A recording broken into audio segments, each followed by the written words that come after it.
နာပါတရားဒါဆိုကြောင်းဒီလိုပုံမှန်option တွေမှာဒီနာမှာဒီဟာဆက်ရှင်အနေနဲ့ပြောရမှာဖြစ်ရှင်ရနေပြီးနောက်တော့တော့ပေါ်လာတော့အများကြီးတော့ဒီလိုရပါရတော့ဒီလိုနေပါဒီကိုပါရဖြစ်နေတာဖြစ်ပါတယ်အဲ့ဒါ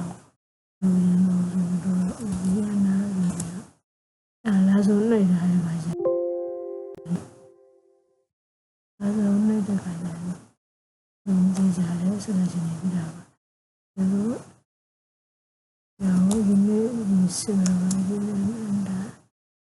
ဒီနေ့အားဒီတည်းကြောင်းမယ်ဒီဒီနေ့ဘုရားနဲ့ဆိုင်ရနာကိုဒီအနာကိုဒီအနာကိုအိုင်းစီအနာကိုဘုရားဆက်ရှင်ကြည့်မယ်ဆိုဘုရားရဲ့ဘုရားဆိုလာဆိုဖွင့်နိုင်ဒီလာလို့ညာပြညာပြီးတော့ကန်နေဆိုတော့ဒီအနာရဲ့နေရာတော့နောက်ပဲလာဆိုစတဲ့ရှင်ရနောက်ပဲလာဆို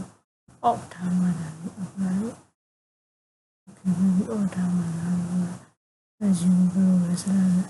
ဘုရားဆရာမလားဘုရားဆရာမလားဒါနဲ့ဒီကျန်ဆရာမလားအဲ့ဒါဆိုလို့ဟိုအော်လို့ပြောနေတယ်ခုပြောနေတယ်ဒီမှာရဲ့တတာ